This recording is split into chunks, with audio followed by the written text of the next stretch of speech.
Sous cet amas de décombres, des familles tentent de retrouver les corps sans vie de leurs proches. Ils ont été tués par une frappe aérienne sioniste qui a touché leur maison située à Rafah. Aucun d'eux ne vivait là par choix, la plupart ayant déjà fui le nord de Gaza.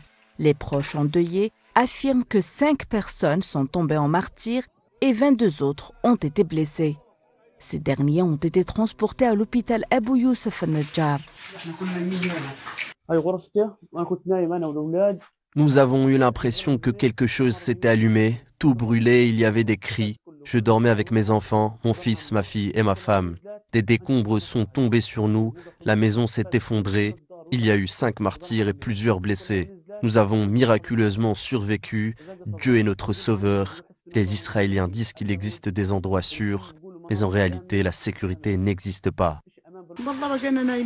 Nous étions en train de dormir quand soudain un missile a frappé l'endroit. Nous nous sommes réveillés en hurlant pour découvrir que la maison de mon beau-frère avait été touchée et que la nôtre, qui était déjà délabrée, avait été endommagée. Nous avons perdu notre beau-frère, nos enfants et sa femme, qui sont tous morts. Malgré des mises en garde internationales, l'entité sioniste reste sourde et résolue à mener la perspective d'une offensive sioniste majeure à Rafah. Le Bureau des droits de l'homme de l'ONU a déclaré vendredi que cette opération militaire sioniste sur Rafah ne pouvait être autorisée car elle entraînerait des pertes massives de vies humaines et augmenterait le risque de nouveaux crimes atroces.